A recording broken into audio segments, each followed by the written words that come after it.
All right, you want to fight crime? Let's get dangerous.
And it's just didn't focus in correctly. But yes, it is showtime, and here I am. Welcome to another episode of From the Desk of Small Press Publisher. I'm your host, Joe D. McPhee here, and tonight it's going to be a rant night. So part of me is feeling like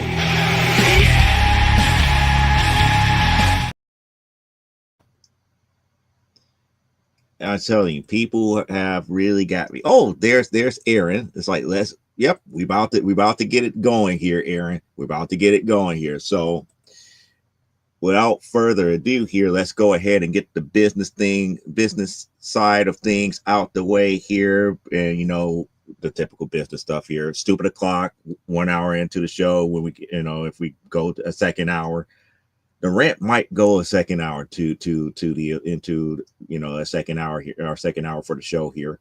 That's followed up by Last Man Standing. Then you get the respite until Monday for Nicholas Tucker and Never Mind the Furthermore. And don't forget about this upcoming Thursday, where we have Comic Book Spectrum again here at 7 p.m. Central, 8 p.m. Eastern. What we're going to talk about, don't know as of yet, but I'm going to talk to Cliff and Elaine to see what's what here. So on that note, I'm happy because it's now during the time that we normally do new comic book pickups for the week here. We don't have a lot of books this week, but I got one of the books that I've been looking forward to having and owning in this week here. So we're going to start off with Vampirella #1. This is the Adam Hughes 1 in 10 for 2019. So we're going to start off with that as a whole here. We're going to follow that up with, I believe this is Uncanny X-Men Volume 2 #1. This is my second copy of that here. So that's a good book. Then we're going to follow that one up with Uncanny X-Men #600. I believe 600 was a part of Volume 3 of Uncanny X-Men. And then we're going to follow that up with Birds of Prey Volume 4 #1. I didn't have A cover, so this is the first time that I actually owned the A cover for that. And then we're going to follow that up with the Wonder Twins #1. I've still got to get the rest of this series here because I'm curious of the modern take of the Zan and Jaina from the old school Super Friends here. And then we're going to go a little bit old school here with a copy of Challengers of the Unknown #57.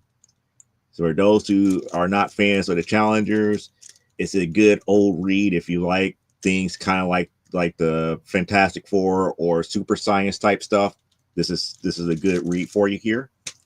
Now we're going to get into the goodness that I normally would call goodness, and we're going to go in reverse order.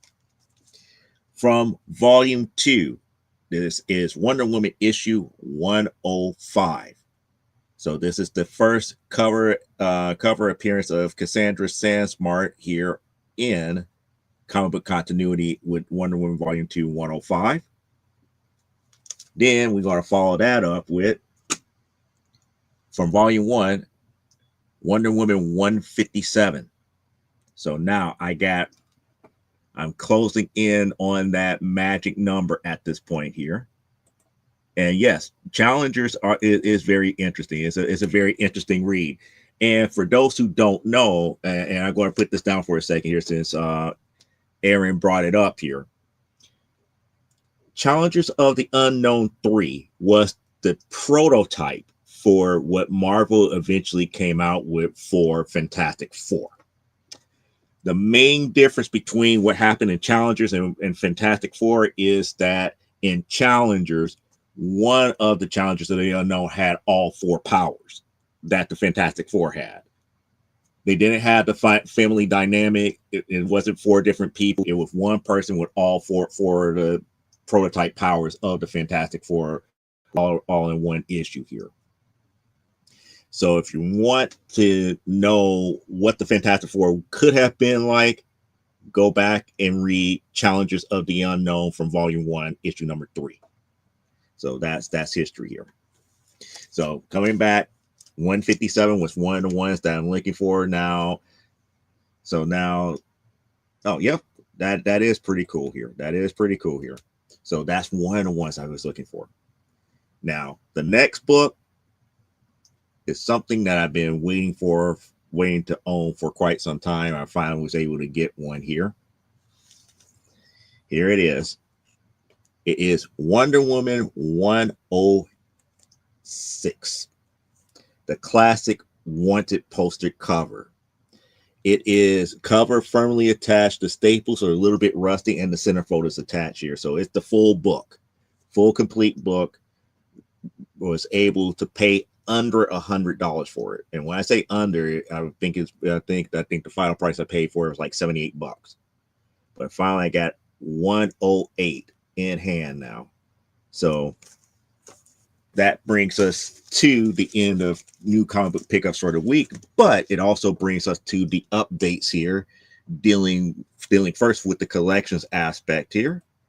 And we're going to get started with the same old here, talking about, no change in Film Force update. We're still missing 50 issues or so above issue 108 here. That does not mean I don't have anything above issue 108. It's just there's 50 issues from 108 to where we're at in the present that I don't have here.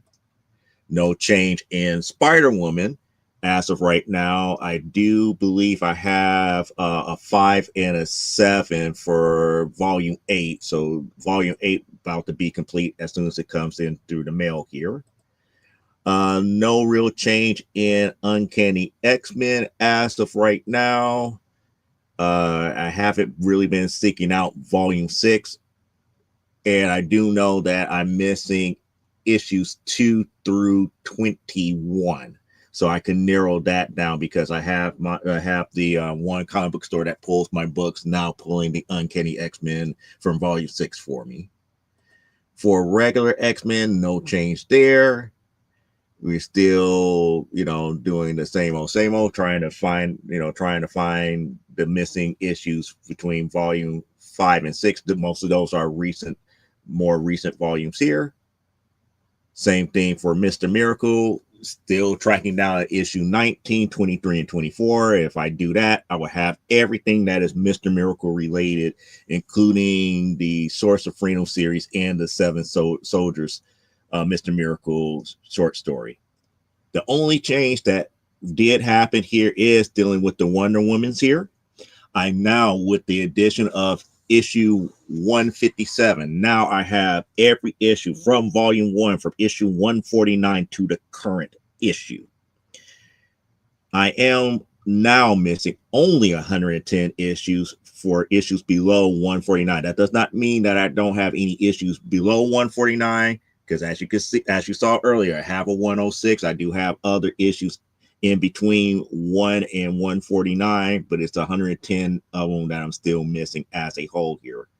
And that number 149 and the 110 is going to change again, hopefully by next week. There are still more books coming in from volume 1 that I bought here. So on that note, that's where we are on the collecting standpoint here. As far as the production standpoint, I still been doing a couple of sketch cover and sketch issues. Oh boy. I got a sketchbook that I've been practicing different things on it. So I've been sketching a lot over this past week here. One of the things that I could probably show if I have it within arm's length. I don't think no, it's right here. It's within arm's length. One of the things I only showed a couple of people here about here is like I actually tried to redo something that Frank Miller did. It's up a little bit to my standards here. And for the few people that I showed here, there's like, that's fine and dandy, but we really want you to do it in your 100% style here. So I'm actually thinking about doing a Wonder Woman sketch cover, recreating this Dark Knight 3 cover that Frank Miller did, and doing it more and more in my style and not exactly how he did it. So it's going to happen eventually soon here. I have talked to Elaine about getting issue number 1 of Legends of the Giantess Slayer edited. So it's just a matter of just buckling down and sending her the file and getting the invoice for making certain that she gets paid and everything, for at least we have that ready for C2E2. I have to still buckle down to get more pages for Primetime Saturday Night number 6 done. And as you can see, the Bristol board, I'm still working on Amazonia number 8 here. So it's a lot of irons in the fire here. And shout out to everybody that's at Frosty Faustings here. For those who don't know what Frosty Faustings is, that is one of the local video game major tournaments here in the Chicagoland area. I know a lot of people that would compete this week here. So people have been calling me up left and right. It's like, oh, we wish you was here, this, that, and the other. It's like, no, I got my comic book thing that I need to concentrate on. I can't concentrate on the comic books things and try to compete in the video game tournament, because if I compete, that means I can't draw, which means that I have to take all this time that I normally take for drawing and concentrate on being competition ready. And that's never a good thing. So shout out to everybody that's there. I appreciate those that called me and reached out to me and everything, saying that, hey, we missed you. I do miss being out there. Miss being out there with all the other competitors and everything to that magnitude. And do miss, playing casual games live with different people here. So I missed all of that, but I'm still here. I'm still creating comics. And like I tell everybody, your next opportunity to meet up with me would probably be C2E2 at McCormick Place here in Chicago. So that would be the next one here. And I did get notification that Afua Richardson will make her return back to C2E2 this year, as well as a few others here. So it's going to be a good time for those who are into comic books and who is into video games that just show up for C2E2. So it's going to be a grand old thing here. So on that note, I guess you guys are ready. Are you guys ready? Because I'm still in that mode where I'm about to go. It's time for me to go ham. Tonight's topic is a doozy. And I'm getting to the point where we as a community, and when I say as a community, I'm talking about the comic book community, we got to do better. We have to do better. We have to understand what really is important and what matters, especially in the creative sphere. We have to be truly honest with ourselves here. Why? Because there's 2 things that I came across this week that really got my blood boiling, and I'm almost at that Peter Griffin level to say what really grinds my gears here. So without further ado, let's go ahead and get started on tonight's topic here. And we're going to start off with the first part of it. And this is a kind of like a post that I came across on the social medias here that really caught my interest, and then it made me think about tonight's topic.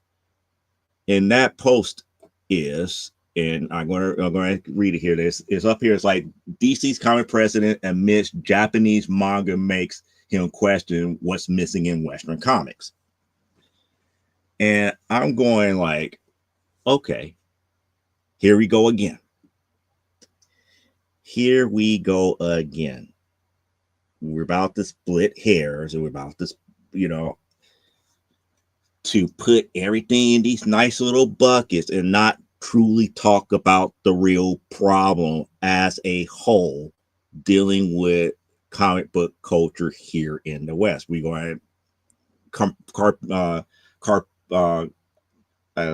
going to kind of like divide everything into these little bitty categories and stick with it. I want to say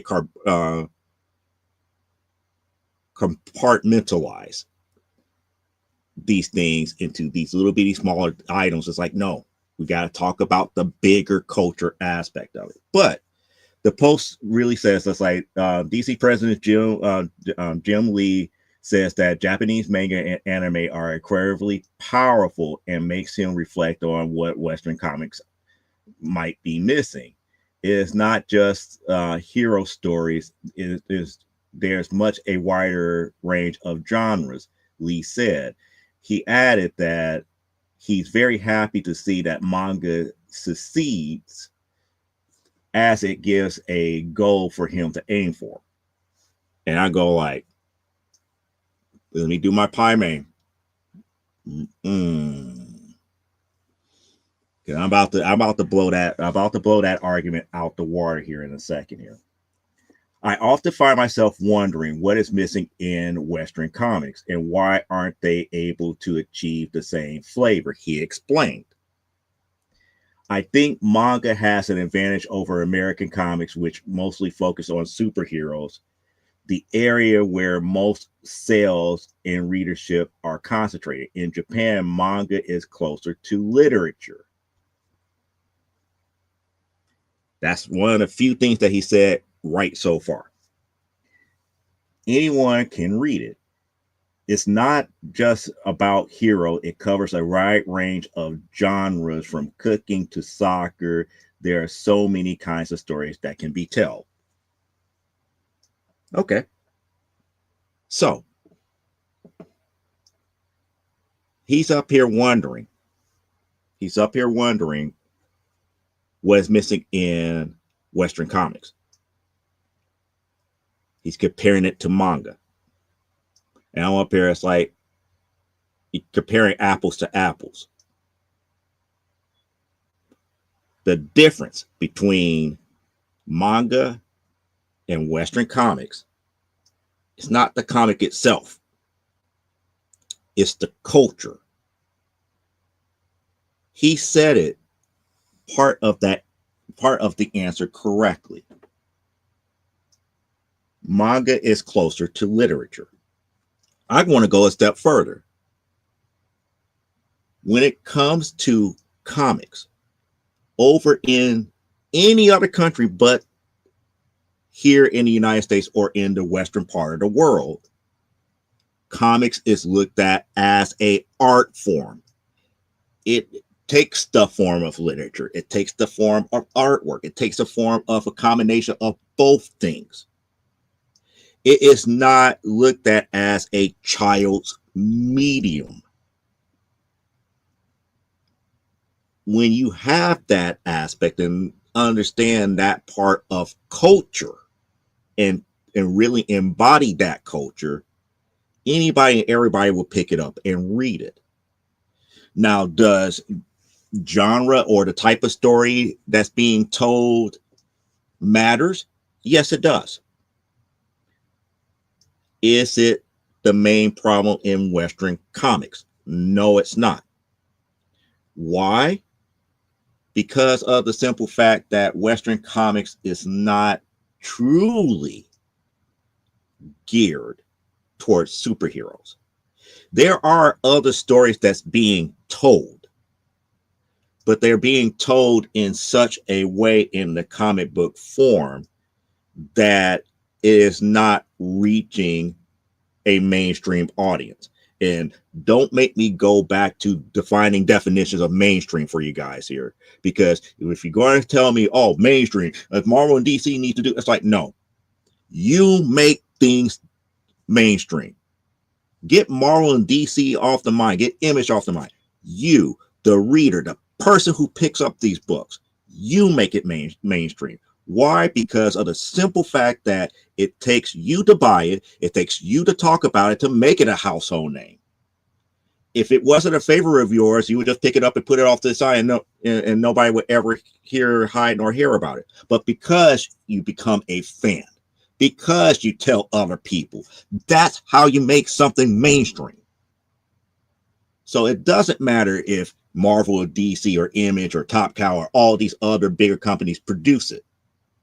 It's the simple fact that you purchase it and talk about it, which makes it mainstream. Now, there are other stories that's being told here, but they're not seeing the light of day because of the overall mechanism of putting newer work out there, unlike how it is in other countries. Why manga has a bigger hold right now? Because of a couple of two things over here in the western side of the world. One, younger people has grown up seeing anime and manga, unlike us older counterparts here. And I do see a comment here. Let me get to the comment here before I go all here. It's like, it is the culture, not just comics. Good point. I mean, it's the culture around it here.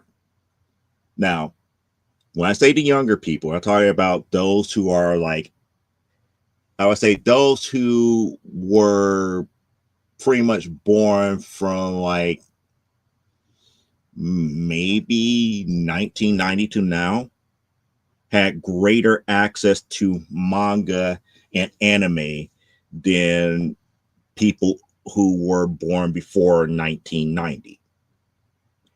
And the reason being is that because it was more available, that was the art style that they're more akin to.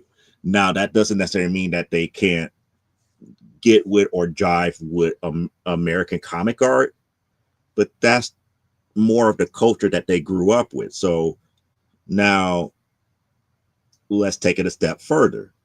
Let's look at the stories that was being told by said manga and anime. You had things like Dragon Ball. You had things like Sailor Moon. You had what was just like Attack on Titan. You had Dead Man Wonderland. You had what was the new one? K-pop Demon Hunter is the newest thing that's happening. You got all these different things. One Punch Man, Blue Exorcist. I'm just naming the stuff that's off the top of my head I know about here. The younger generation here on the western side of the world is seeing this type of stuff and are eating up that particular type of culture, eating up that type of artwork, eating up that type of storytelling. Now, that doesn't stop other comic book creators from creating like stories.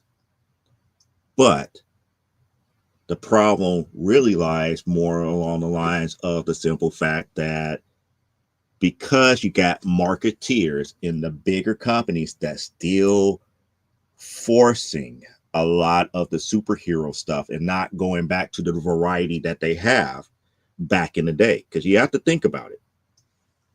Why is it more so with the modern era of comics? And when I say modern era, I'm not going to say, the 90s or the 2000s. I'm going to put it neatly in a small little box between 2010 to now.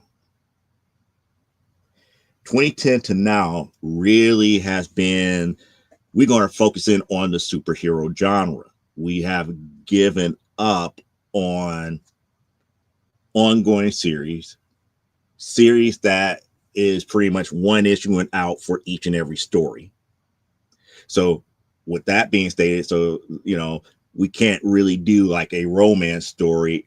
The bigger companies won't do a romance story or a sports type comic book and stuff to that magnitude because their marketing departments do not see a lot of fandom there. And then on top of that, They're looking at things for proof of concept to be used elsewhere. Comics by these bigger companies are not being sold for the sole purpose of entertainment through the comic medium. They're hoping that when they release like a 6-issue miniseries or a 12-issue maxi series or a graphic novel or one of these young adult reader type, novellas type deals in that format, that it catches on enough to be enough of a proof of concept to cross over into television or movies, which makes the bigger company more money in the long run. That's all part of that culture gap that I'm talking about here. So now let's put it all together. Let's put it all together, all the different parts about what's going wrong on the Western side of things here. You got a younger generation that has a greater exposure and accessibility to grab manga and anime unlike never before. You got companies that is still trying to adhere to, if I dare say it, statistics and marketing schemes that does not inherently makes new readers. It makes people go more into the collectible aspects of it, but it does not make them readers, and it does not make them respect the art form, whether it be literary or art. They're treating these long-standing titles like a Beanie Baby or a Pokemon card or a Yu-Gi-Oh card or Magic the Gathering. It's a collectible. Having this one issue connect you $50 if it is a 9.8, as opposed to, oh my God, this is a great story. You have to read issue number 1 because Vampirella did X, Y, and Z up in it. It's really cool. They introduced this brand new villain, and the villain's about to get ready to do da da da da da da. None of that is happening. Everybody wants to, concentrate on it's an Adam Hughes cover. Is worth X, Y, and Z. It is a must-have to buy it now, because if you don't get it now, the bubble could burst anytime and it could become worthless. That's the real problem. When we could start respecting this medium and put it back to where it is at, as far as respecting it for its literary as well as its artistic culture, then we will see a change. You won't have as many people trying to come out here and try to flip it because of its collectability. You will have more people into the story, and like the old days, complain about, oh my goodness, Cyclops would not do something like that. It's against his moral nature to do this, that, or the other, based upon what he did back over here in issue 15 and issue 12. He would have took a greater stand, and people would get more involved in that aspect here. And that's what is reason why manga is kicking Western's comics asses right now. The stories are more relatable. People get into the characters. It is still being treated as an art form, and is treated as an art form across the culture itself. Unlike Western comics. Western comics don't know what, at least the modern age, don't know what it wants to be. Does it want to be literature for kids? Does it want to be the next collectible item? Or does it want to get back to the roots of where it was stories that's being told and people read it across the board? It wasn't just for kids. It was for adults, for kids, for anybody who wants to read it. Again, American comics went through the scrutiny of Is it poisoning the youth and all this other stuff? And people were talking about the type of stories that was being told here. And the thing about it is, a lot of that stuff could be true. I mean, a lot of the stuff that was in Crime Does Not Pay, and especially in like the golden age of comics, before the, you know, before the implied, you know, I should say, not implied, but this self-inflicting comic code came about. There was comics about anything and everything on the American side as well. We got away from it because, one, marketeers, especially in the modern age, got to the point where the almighty dollar is more important than releasing a good story. And people are starting to see that you can't make millions of dollars with, you know, making comic books here. And part of that is not 100% true. When you look at distribution from back then to now, 1910s, 1920s, a lot of these comic books and stuff were being printed in the millions, going across the board, because it was, you know, newsprint was cheaper to produce, and it could be reproduced quite rapidly. So, you know, the expense was not there, and titles had, you know, was in the upper millions as far as distribution is concerned, as opposed to today, where now we got self-inflicted ratio variance and all this other stuff, which, again, I always tell people, the ratio variance does not change the total number of copies for that issue. It just means that this one book is now 1 out of every 20. So if they printed like 2,000 of these, there's only 2,000 of this version of number one, but it could be a total of like 500,000 number ones. This book is really not rare in that aspect, because number one is printed over 500,000 times. That type of stuff is what's ruining the culture. Make, you know, the paradigm shift from entertainment medium to collectible item ruined that, where manga didn't have that transition. It would never have that transition, because the culture looks at it still as a literary and art form. Until we get back to that aspect, Western comics will be second place. And it may not even be second place. It might be, you know, third or fourth place. And the reason I say it that way is because when you look at sales numbers, and, you know, that I'm going to get back to the second part of this rant in a moment here, because I have to introduce it correctly here. But I want to really delve into this aspect of, oh, you know, manga and Western comics are two different things. Like, no, they're one and the same. They're still comics. Western culture does not treat it as an art form anymore. It does not treat it as literary material anymore. They treat it as proof of concept for other mediums. Granted, if it doesn't transcribe to other mediums, it could die right then and right there, as far as Western world, up in the West. But I question, let's put out this hypothetical.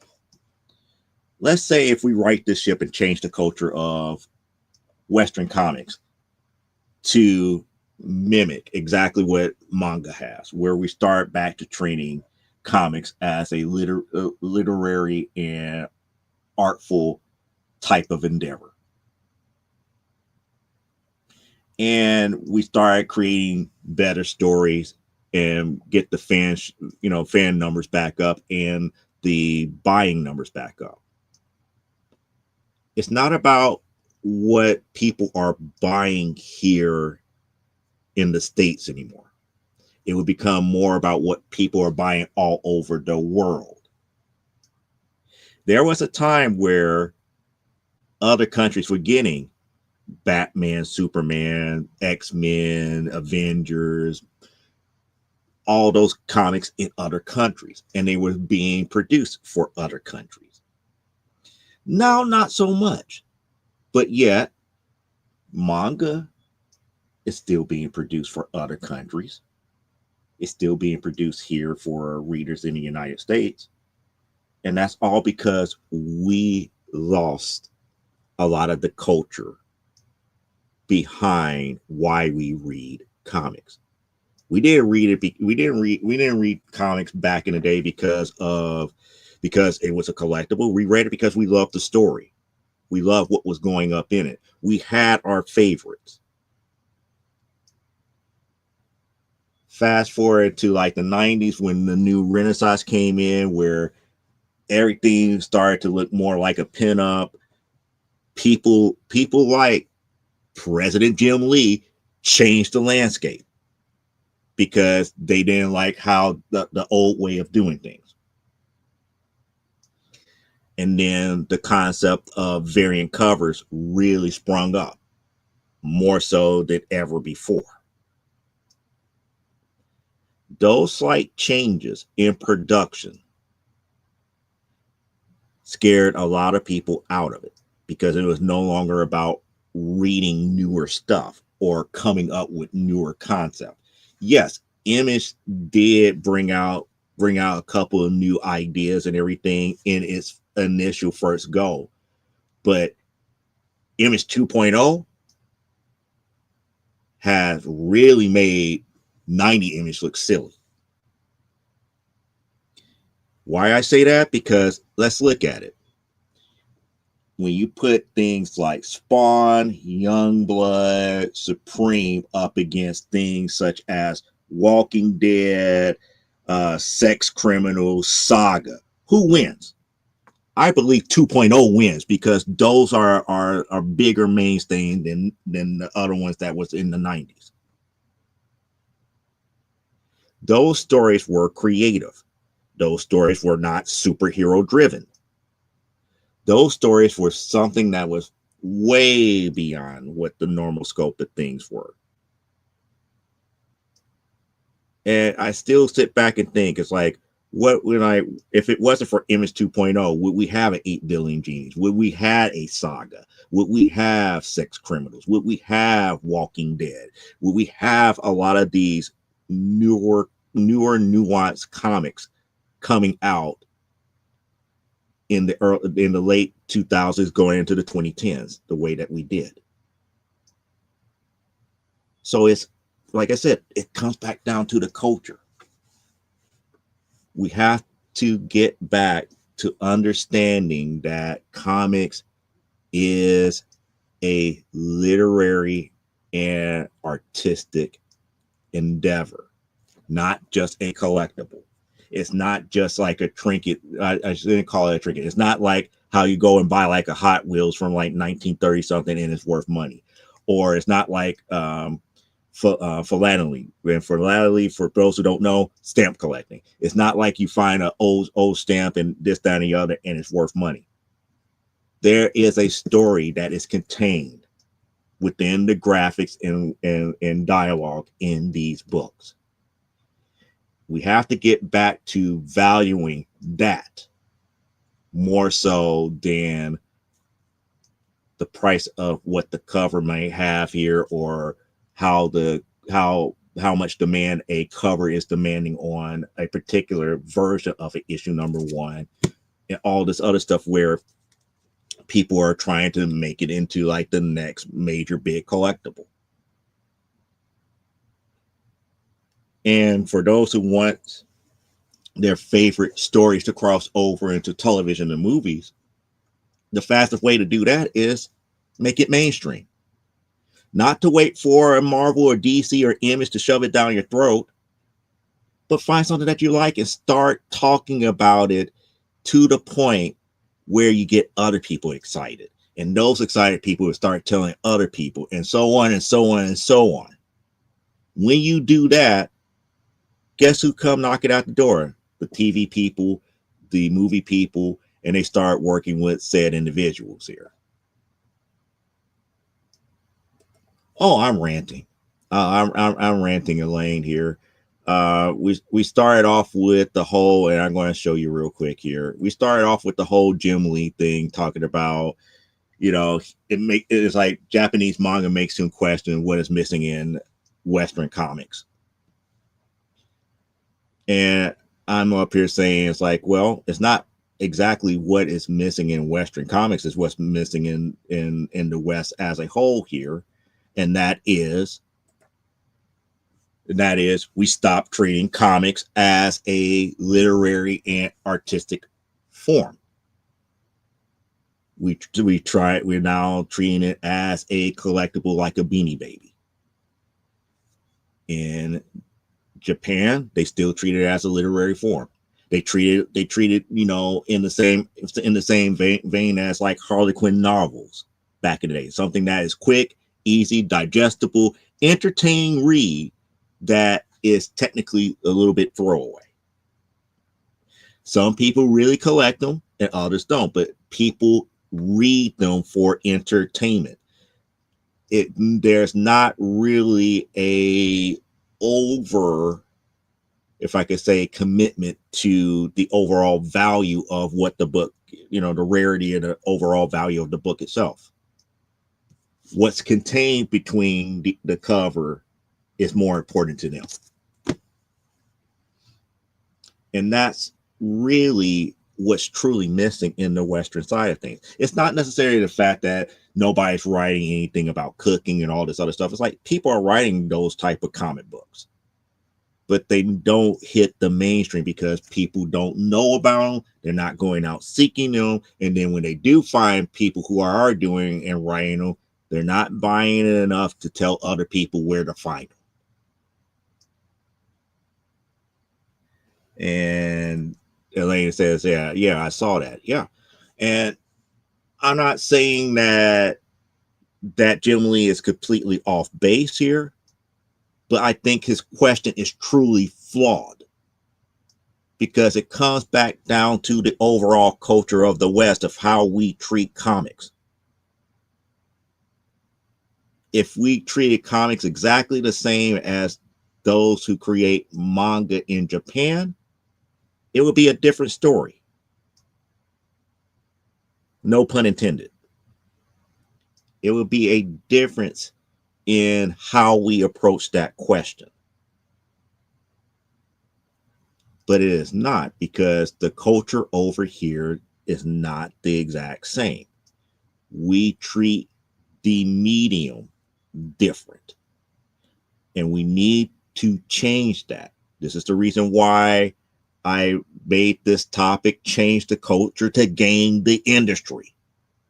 If we could get people more concerned about reading what's in the comic more so than is it going to be, if this one issue going to sell for $1 million 20 years later, we'll go a lot further. We have to understand that it is literature. It is art. It's not a collectible. Once the Western audience get that back as the sole purpose for the comic medium, and we start back to really reading and enjoying the newer stuff that's coming back, because again, I hear everybody talking about how poor a lot of the writing and stuff is for comics nowadays. I don't completely disagree with them. Some of the stuff is not great, but the problem is not with the quality of writers or the quality of artists. It is the market that these companies, these publishers are trying to grab. And if I could say it, the shiftiness of how they want to compartmentalize certain aspects of comics. Let's take Jeff the Land Shark. Jeff the Land Shark they created, and he's a cute little character. They feel that it could grab kids' attentions and everything here, but why would you have them? Why would you have Jeff the Land Shark in more of an adult book like the Avengers? If anything, you would create a title that is specifically geared towards that age range that you're trying to make, and make the stories palatable for everyone, not just for kids. We need to get back to the way things were back in the golden age, where we had a little bit of everything. We had sports comics, racing comics, comics about boxing, comics about romance, comics about fashion. I mean, we had a lot more books being published. And the competition for space on that newsstand was fierce. Same thing, a lot of people romanticize about the spinner rack, but when you really look at the history of the spinner rack was a testament. There's only so much room on a spinner rack for anybody to publish their titles. And if each company were not guaranteed a spot on that spinner rack, you have to meet certain requirements. And those that did may only get maybe like 2 or 3 spots on that spinner rack, and that's it. And you have to think about it. Spinner racks in like drugstores back then maybe at best hold like 30 something comics. And then the newsstand itself may be able to hold maybe like 50 more. And this is not including if they had different newspapers from different cities, all the different magazines, and all the other stuff that goes along with it. So competition was fierce, but the variety was out there. So that's the reason why I discount the variety aspect that a lot of these people were saying in that post here. Oh, we had stories that end. It's like, so do Western Comics. Western Comics has stories that end. Oh, we need greater variety of stuff. Not everything was superheroes. Like, we got books that are that way. You just don't read anything that's independent. Well, this, well, that. It's like, no. The true problem is the culture. Western comic book culture has been transmogrified over to a collecting aspect, collectible aspect, instead of the literature and art form that it really is. We got away from the sole focus of wanting to buy a issue of Wonder Woman is to read the story. We're now going into comic book stores. It's like, oh, I got to get the next X-Men because Jenny Frison did the cover and I like Jenny Frison's artwork. Be damned what the story is about. I want the Jenny Frison cover. Be damned what the cover is about.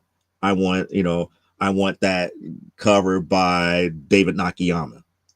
Be damned what Demon Days is about. I need that Momoko cover. That's where things are at right now, and we need to get away from it. Now, I spent a lot of time on this particular one here. I'm about to get into part 2 of this rant because it fits hand in hand. Now, this individual right here, Generation Geek. I'm not going to play a whole bunch of it, but there he is right there. Did a quick little video talking about comic shops are dying and some deserve it. And this artist's name is Solo. He goes by Solo here. I personally do not know him, but he is in our area, Elaine, here, as far as being in the Illinois, Midwest area. I believe he's here. He lives here in Illinois with us as well. Doc Solo pretty much, went on a rant himself. And, he's one of those people who's like, oh, yeah, the industry, doom and gloom, this, that, and the other, blah, blah, blah, blah, blah. But here's the thing. And he made a good point only for it to become a flawed argument. He pretty much, I'm sorry, people. I'm sorry. There he is. I'm up here talking about him, and it's like I just realized he's not on the screen. There he is. There's Doc Solo. It is a good video watch if you can go out there and look at it. He's this title, "Comic Book Shops Are Dying and Some Deserve It," Solo says. So he went on a little bit of a rant here. And in his rant, he was talking about, it's like going to a local comic book shop now. It's not worth it anymore because there's a lot of, if I could say, not customer friendliness that comes into play with all of this as a whole.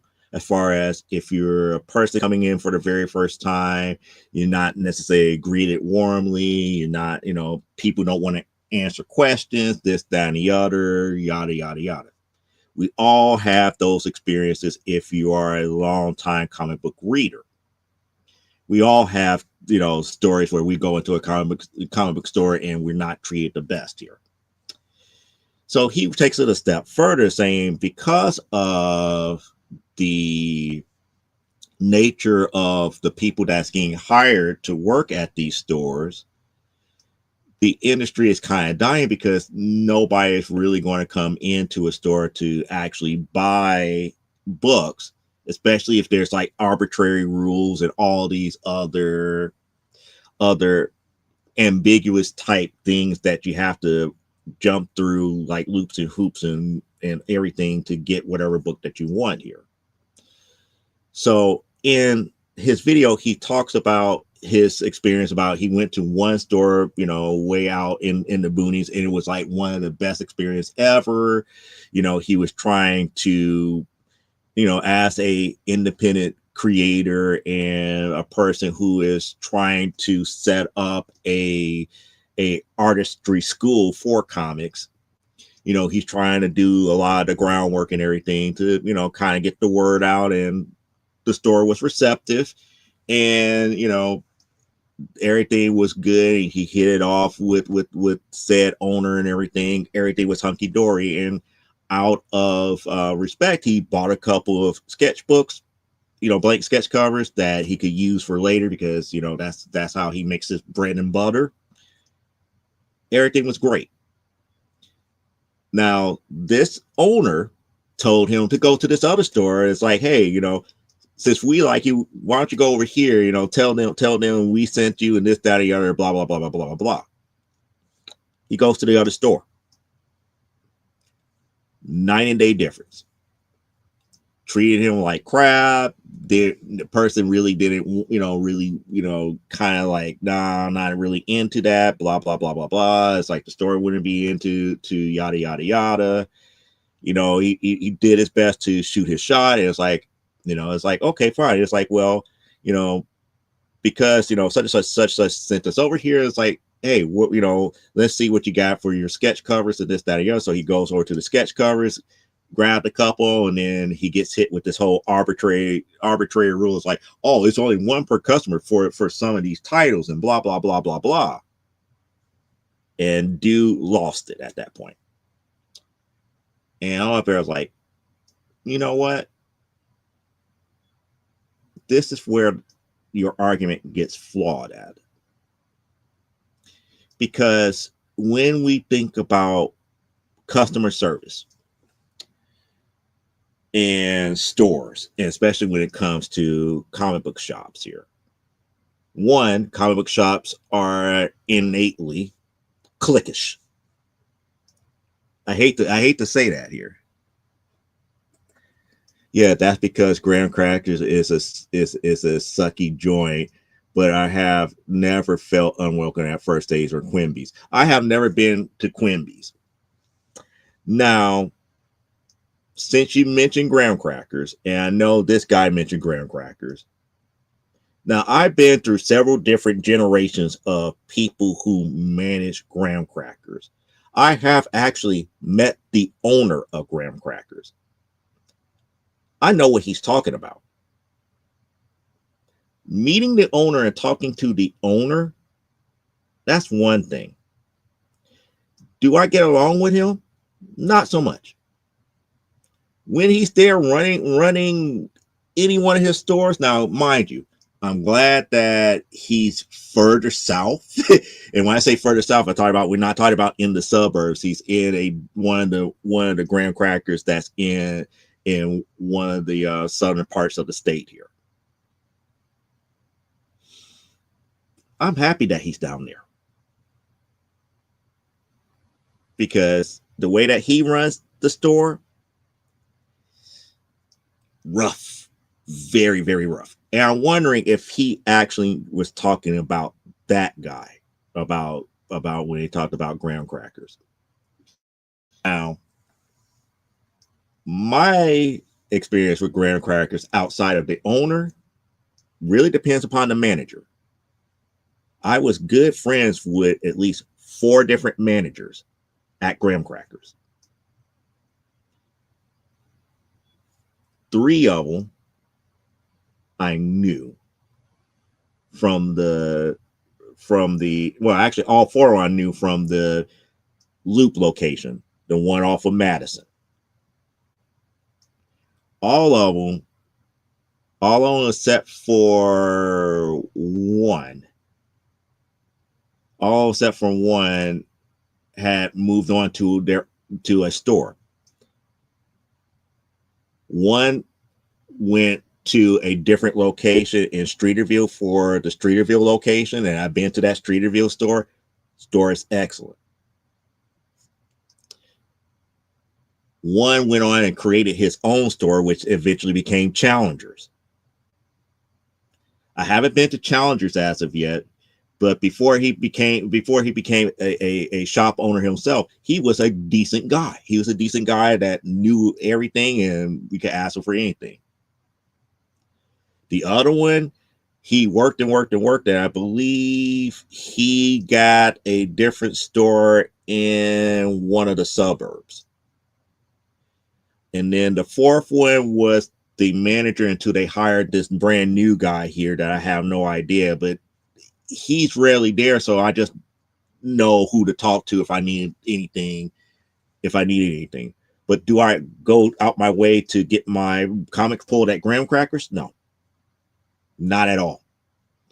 And the reason being is that if those said individuals are not there to actually run the store, the regular people don't know their clientele, at least not well enough to know them by face or by name. There is an aspect of personal attention that I would say that you have to have if you own a store.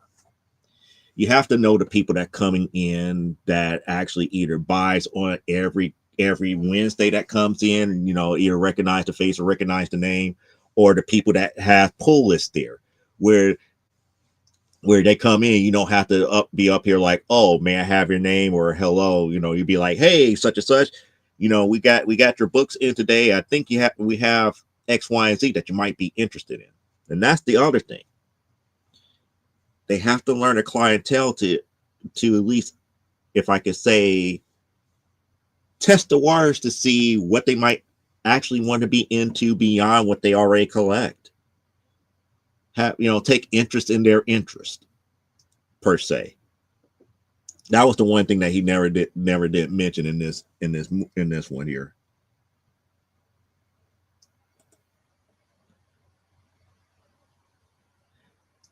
I met her? I don't think I met her. If I did, I wouldn't remember. I wouldn't remember because I remember Shanna. Shanna was, I think, is still over. Is still over there at Bridgewater, the Bridgewater location. Patrick has Challengers now. Shoot, Andy left. I can't think of the guy's name now. I know him by face, but I think he went to another store. Earl kind of fills in as acting manager for Wendy, for this new guy that just came in here. So it's like if he's not there, Earl takes over as acting manager. So I know that, but I know a lot of people, and I know like all the different over like the last 30 years of all the different people that were managers over there. If I went in there, if I went into Graham Crackers now, nobody would recognize me unless they were there. Unless like Earl was still there or somebody who has been there for more than like 15 years were there.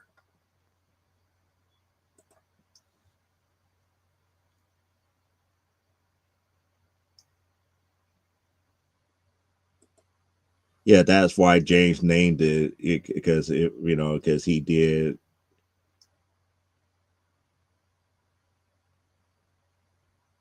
Oh, okay. So pretty much, that's again getting part of that whole culture thing, and that's why I wanted to bring up his video here again. We're talking about culture.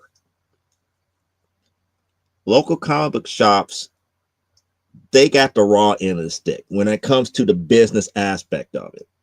Because he's up here, it's like, well, you're treating your customers wrong. It's like, well, they're not a customer until they buy something. Anybody that comes into your store is not necessarily a customer until after they buy something. Once they buy something, they're a customer. That's just the nature of business here. Anybody and everybody could come looking for service here, but they're not a customer of yours until there's an actual transaction that takes place. In his case, he made a couple of transactions, one for one store that went very well, and this other one, he was very disgusted. And I understand his disgust. I have been through that type of disgust before. But the problem that I have with it is that you're going out here on social media telling people about it. Pretty much it's like the bottom line here is take your money elsewhere. Money talks, bullshit walks. Always been the key thing here. Now, the real reason why comic book shops are dying is not because of the fact of low customer service. It's because comic book shops were sold a flawed business plan by distributors. This is where I always up here, tell people, weigh things out for yourself here. Understand the nature and culture of the industry. Understand all facets of the industry. Now, when you talk to people who own comic book shops and you go to actual major conventions here, Aaron is saying LCS owners could always kickstart though. Yeah, they could. But that's the thing. The mentality of a local comic shop is that they drink the Kool-Aid from the distributor, meaning that we're going to give you the books that you need to sell. We're going to handle the CCGs or the collectible card games that you're going to have to sell. We will gladly handle your pops. We'll gladly handle all the other collectibles here. However, the reason for your low sales is not because we're not giving you the books, or you're not getting that we're not giving the books on time. It's the fact that these publishers over here are just giving you bad product. That's not necessarily the case. If you ever go to a major convention and sit in some of these panels, especially panels for like Marvel and DC, where it's those who are in the industry, who are creatives and comic book shop owners, it gets nasty.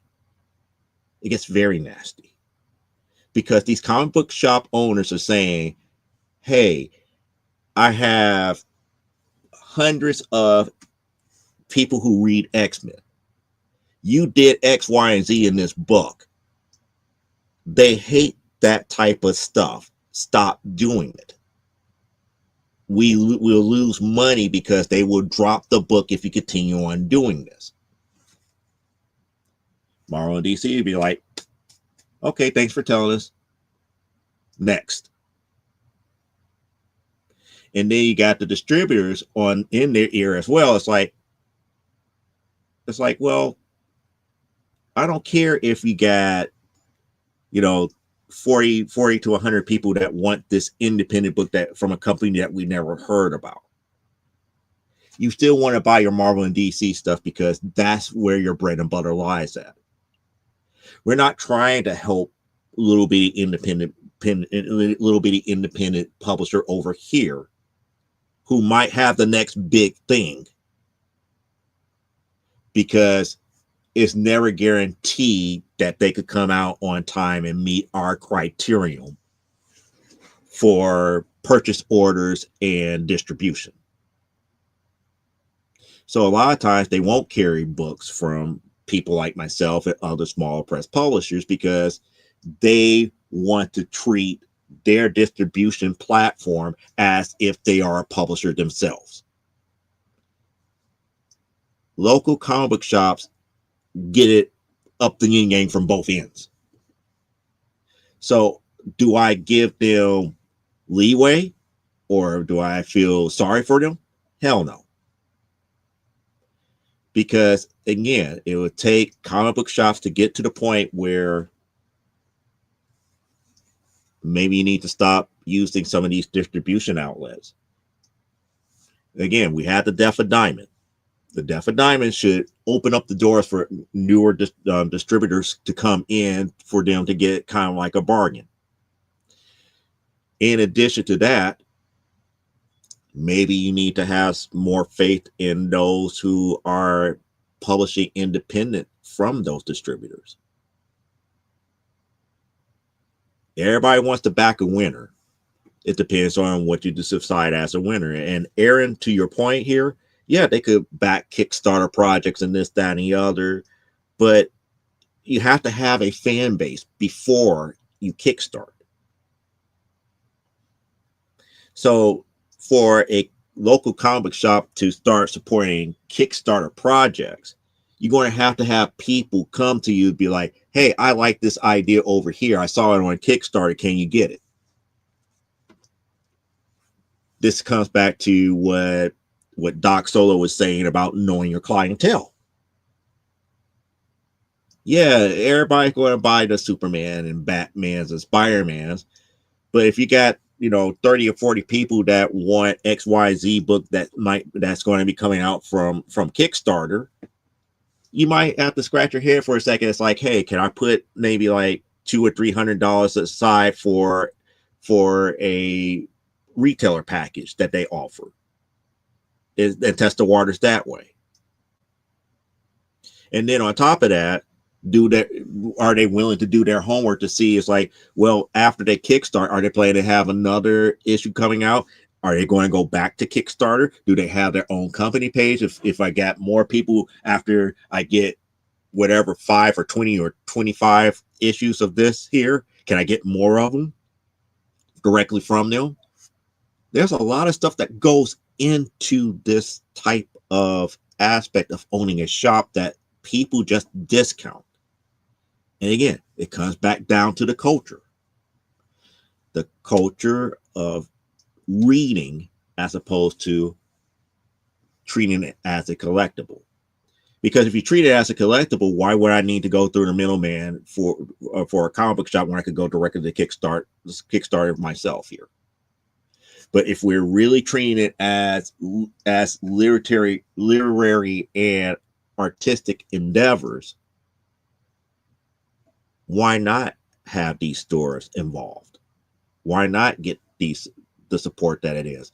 A lot of these local comic book shops have been bamboozled for decades, literally decades, talking about, having these distributors like Diamond telling them that the independent stuff or the smaller press stuff is not where the money's at. Stick with your Marvel, DC's, and Image.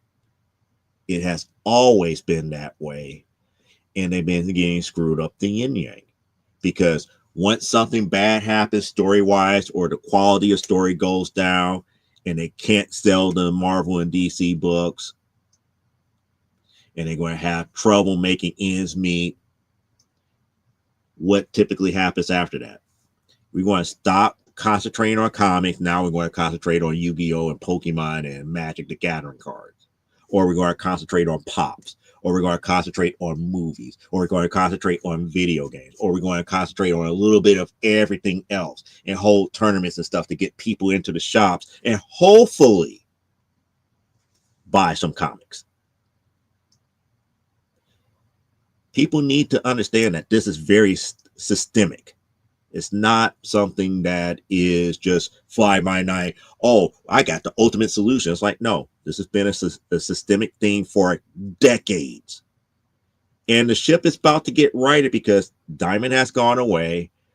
The people that were supposed to buy Diamond, something happened bad about that. So now, the distributing end of Diamond is still up in the air. And then we got all these other distributors out there that's distributing for DC, Marvel, and everything, Penguin and Lunar and all these other places, still trying to figure out where they're going to go with the small press publishers. It's just one of those types of things here. And yes, distributors have way too much power. That was one of the things with Diamond. Diamond treated every publisher as if we control you. We're your publisher now. You don't come into Diamond. You don't come into Diamond dictating to Diamond. Diamond comes in dictating to you. Supposedly, Image Skybound and DC Absolute is helping the LCSs now, or at least in some way. I'm not 100% certain what you're referencing here, but elaborate here.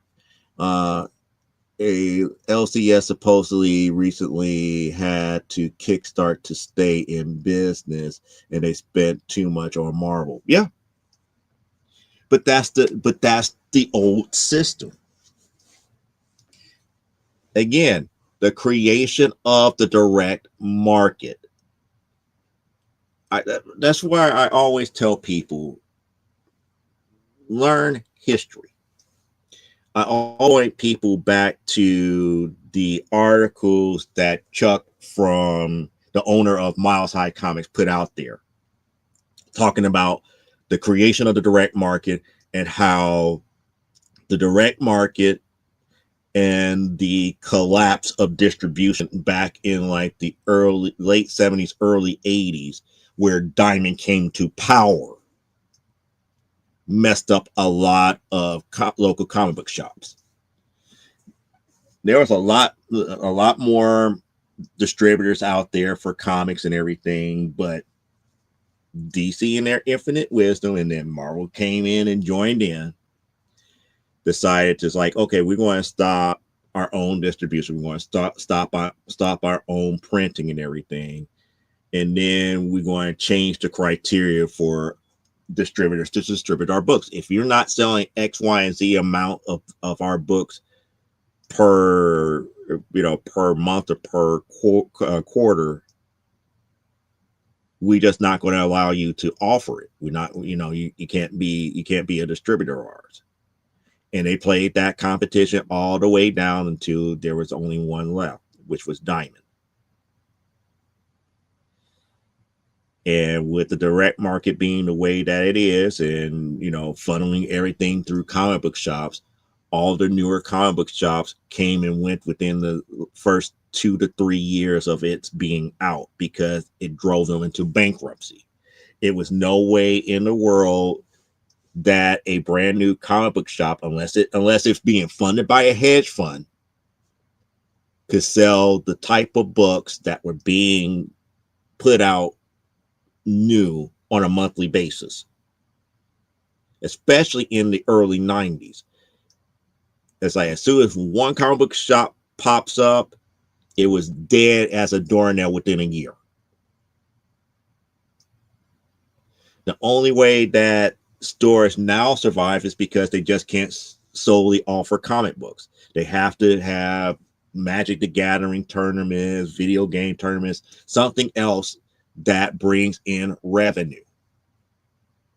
The books do not sell itself anymore because the nature of what is being sold is collectability and not the stories. There's no focus on the stories anymore. This genre in the western part of the world is being focused more on the fact that this is a 1 in 10 than the actual story that's contained in it. But when the local comic shop kickstarted to their customers, they reached their goal on the first day. Yeah, loyal customers would do that to keep them in business. That would be done here. But here's the caveat to that: they kickstart today. They kickstart, this one time around. Who to say that they can't have to kickstart again? Maybe 6 months down the line, a year down the line, 2 years down the line. To me, that gets kind of red or fishy.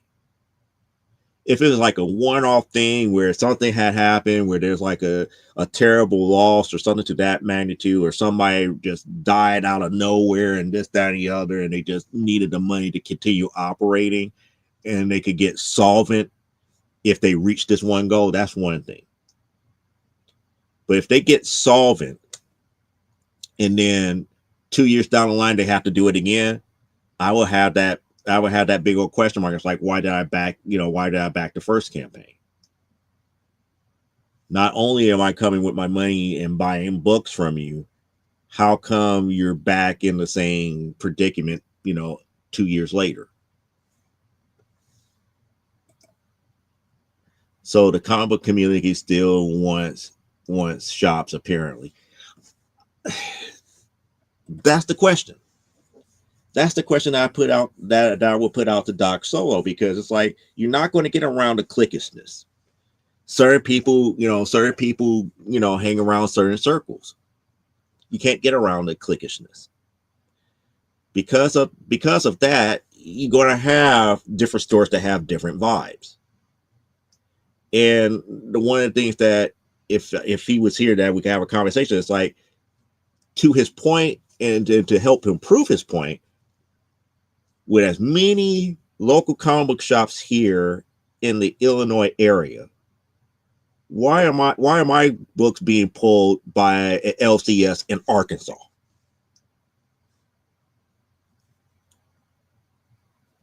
Riddle me that, Batman. Riddle me that. I could simply go to Graham Crackers and have them pull my books if need be.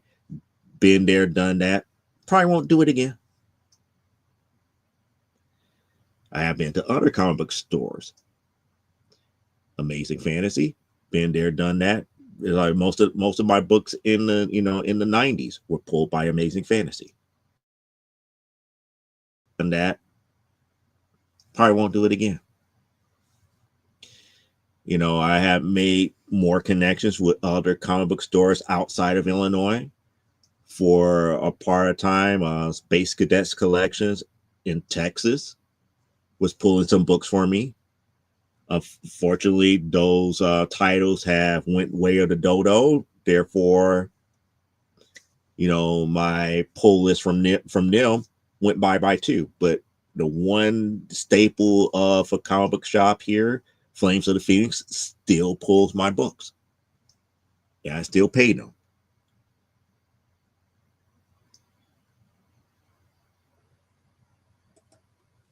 How long does LCS have?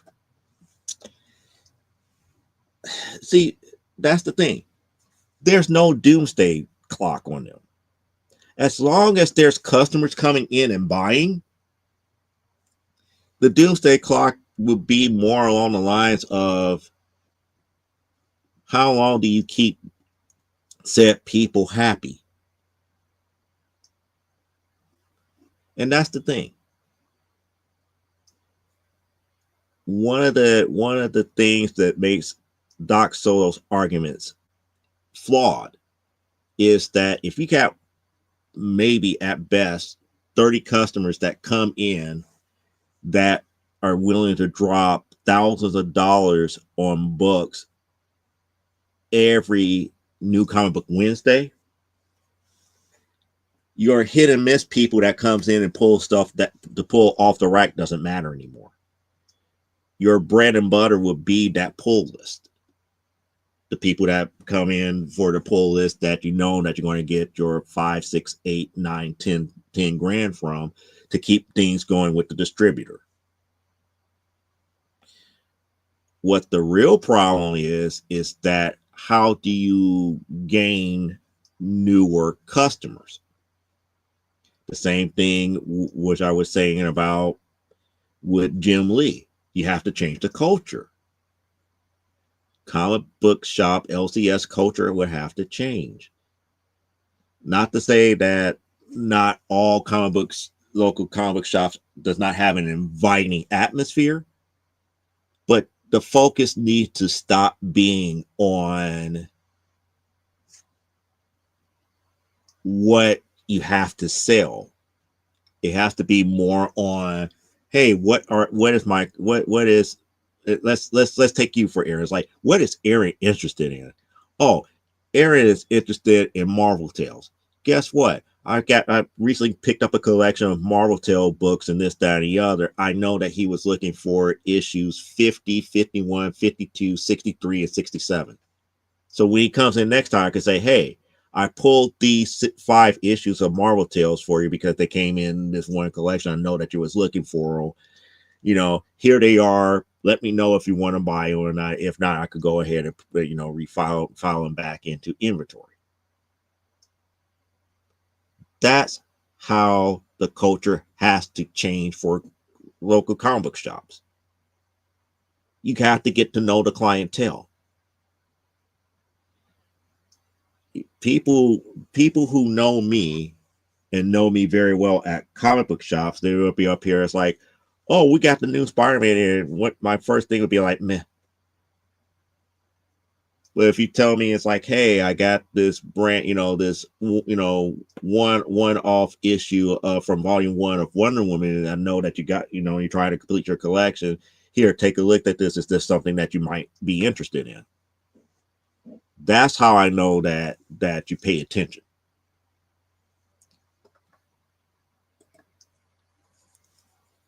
But that's your bartering tool. We don't need to know about your bartering tool.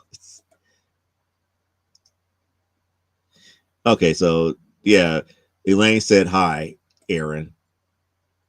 But that's the key thing. It's like comic book stores are not going to go away until people stop buying comics direct. So one or two things will have to happen. And I don't see neither one of these two things happening. One, there becomes another platform that people buy comics directly from. Two, I don't see Marvel and DC producing books and printing books again directly where you can buy them directly from them. So that's not going to happen. I don't think everything is going to be Kickstarted from now on, because Kickstarter is really for those projects from said publishers that don't meet the marketing criteria to be produced under normal circumstances. We have to put them through the trial case. And that's one of the reasons why I'm being kind of like hesitant to say that people need to get away from crowdfunding for a bit. And the reason why I say people might need to get away from crowdfunding, not because they're not smaller press publishers that need the money. I know that. But some of these bigger companies are using crowdfunding campaigns to fund projects that normally would not see the light of day because their marketing departments do not see value in it.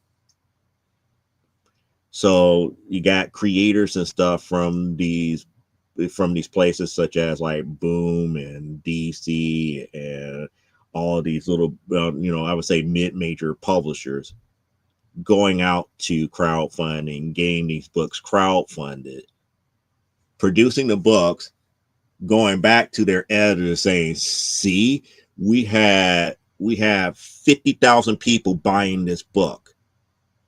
And then all of a sudden it gets a relaunch through a Penguin. And now they're running with the series.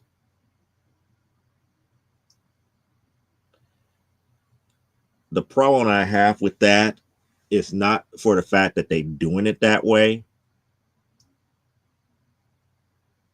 but they're doing it at the expense of their customers. Why would you think I will be that rabid of a fan to buy the same book twice? And when I say the same book, and this is coming back to what I was saying about collectability over the actual literary or artistic content. I'm going out there on the Kickstarter to get this particular Kickstarter cover. Project is a success. I'm happy with my Kickstarter book and this, that, and the other. I'm glad I got the story. I'm somewhat happy with it, this, that, and the other. Then lo and behold, here comes a press release.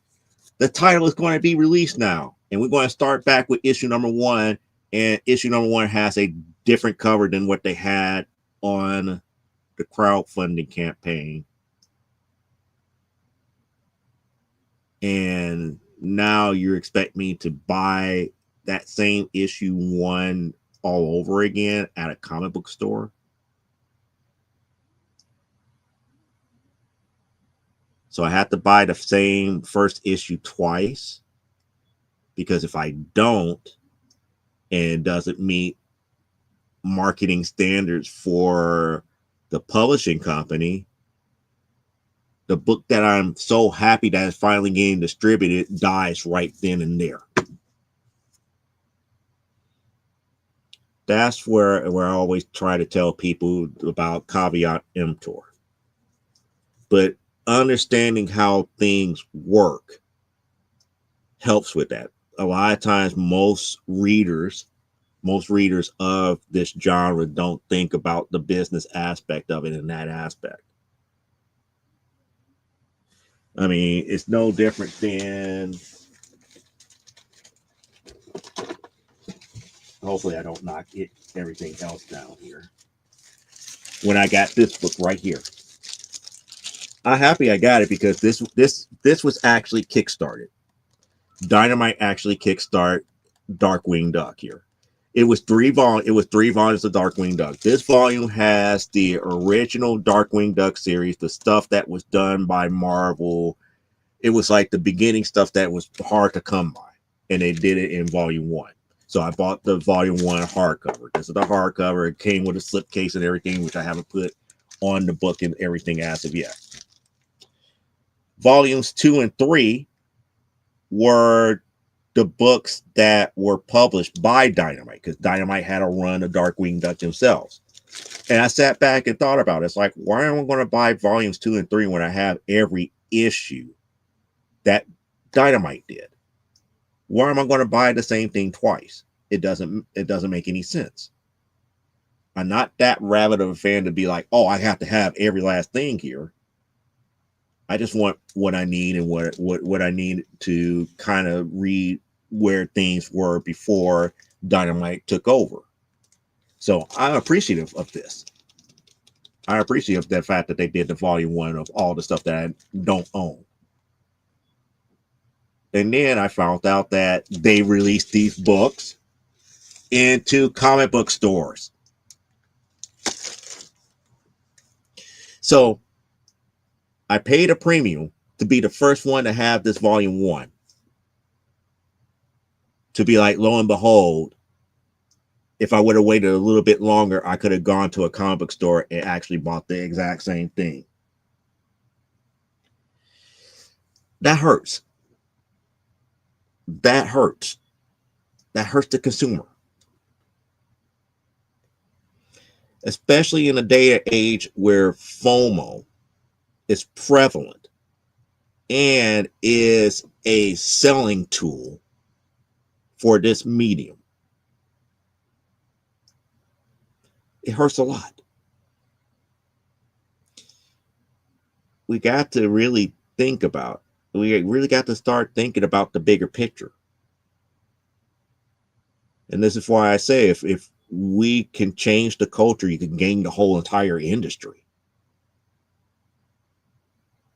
When you start doing the readers, the people who love the art, and start treating the medium for what it is, which is literature and art, you're going to see an increase in sales and all the other stuff that comes along with it. But it is what it is. Okay, Aaron, you gotta go. And he says hi. And yeah, marketing departments have way too much power. Exactly. Exactly. I mean, I hate to be that, I hate to, kind of sound, you know, pro Jim Shooter, but he was right. He was right. A lot of this stuff is being the marketing for this is just being overly ridiculous, where it's a lot of the stuff is doomed to fail. They're not going to give things enough time to really catch on, nor have the patience to allow certain titles to grow organically in a system where if you're not selling X, Y, and Z numbers, it's gone. And what hurts more so is smaller guys like myself. We have to take the long, harder role because we don't have the distribution. Therefore, we have to take years to meet those numbers that is required for distribution.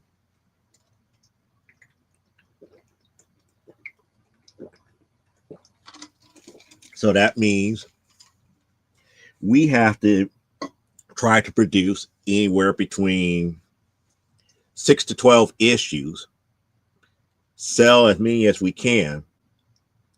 That way, we have somewhere between 6 months to a year worth of materials for even any distributor to think about us for a monthly release, to be released, on a month, on a month-to-month basis. That's a lot of work to put into this type of stuff. Only when you focus more on the type of story that you're telling and the artwork that you're putting into. Because if you're not focused in on that, it becomes easy. It becomes easy to pump out tripe. Forgive me for using that word, but it's easy to pump out tripe and give people the aspect that you're working hard. But when you really care about the story that you're telling and really care about the quality that you're putting into it, it takes a lot longer. It takes a lot of money. It takes a lot of time. And it takes even more time to build the audience for it. But that's the key thing here. We have to change the culture back to caring about the contents of the books. And that's pretty much the rant for this week. It pains me when I see, posts like that, because it feeds into a lot of the negativity dealing with comics. And not really negativity. It's really more, I wouldn't say negativity. It's really more about the outcry about, hey, I've been collecting for years and nobody's hearing my cry. Or, hey, I've been a customer at this store and nobody is really paying attention to what I'm really saying. And to be quite honest, people are paying attention, but you have to realize the culture changed. If you're not, one of these so-called investor flipper type mentality type collectors, a lot of the stuff that we've been saying is being, masked as complaints. So how do you counter that? You have to start looking at the positives and start talking about the contents of the books. Get people back into the stories. Start looking backwards into the books of old. Start highlighting the newer stuff that's coming out that is great. Start talking and making things mainstream. Don't wait until a publisher does it. What makes something mainstream is you. Yes, you, people who are watching this video, you make things mainstream because you tell people why you like a certain aspect, and you find like people who like it, and then you get guys get together and start talking about it, and then next thing you know, you could put a podcast together and start highlighting about those things that you like. That's how you change the culture. Anybody and everybody could have a blog to talk about all the complaints in the world. A lot of people might eat that up with with a biscuit and gravy, and sop it up and do what they normally do, make money off of it. But that's not going to change how these companies are doing business. Companies are not losing money when people complain. These companies lose money when those who are actually buying stop. That could happen. I'm not saying that it's going to happen today, tomorrow, next year, 10 years from now. It's going to take a long while for that to happen. Why? Because, again, we still got manga. Manga is no different than American comics. It's all comics. It's just the culture of manga focused more on what's in between the covers and telling stories than who did the artwork on the cover or who did the interior artwork. We just got to get focused again. It's like that's a good ramp. Now I'm saving you some of the peach cobbler I'm making for my birthday. Why are you making your own peach cobbler for your birthday? It better be a birthday present to self. I understand getting birthday presents for yourself because I'm prone to do that myself here, to buy something for myself for my own birthday. But you better be making a peach cobbler for yourself and not share it with anybody else. So it got to be one that's primarily like your birthday present to yourself, and then maybe an itty tiny one for everybody else. So it'd be like a great big one for you, and this little bitty tiny little dish over here is like, hey, y'all can have that one. But that's the rant for the evening here. I'm actually happy. Let's see, because these children could barely boil water.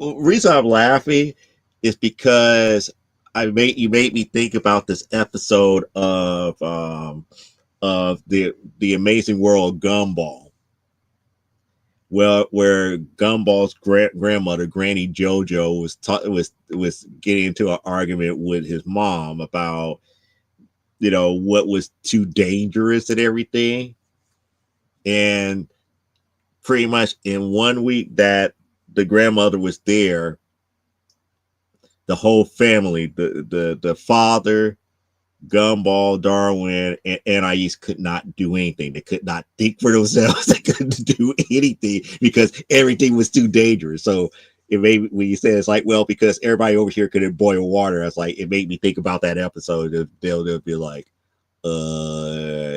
how do we make a sandwich? Oh, it's like, okay, we were about to make a sandwich. I'm about to use this about to spread mayonnaise on the bread. It's like that she hits the butter knife out their head. It's like, knives are too dangerous.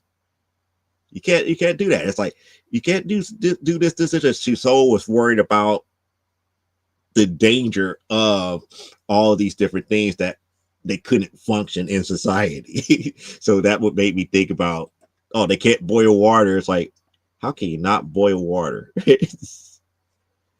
But it is what it is. So on that note, wait, hold on. She's laughing now. So on that note, I'm going to give my East Coast people a break this week here. We're going to give you part of your Saturday back. Everybody else, enjoy the rest of your Saturday here. And by me finishing up early, I could probably go here and enjoy more into Triple C. For those who don't know what Triple C is, we talked about Cheap Comic Book Collector. He is actually live as of right now. So if you're looking for good comic books at a cheap price, you might want to jump over to his YouTube channel right about now and partake into some good comic books at $3 or less. So until next week, live life, grow, and be well. And we'll be back here with some more comics, some more talk, and some more great conversation here on From the Desk of a Small Press Publisher. Bye.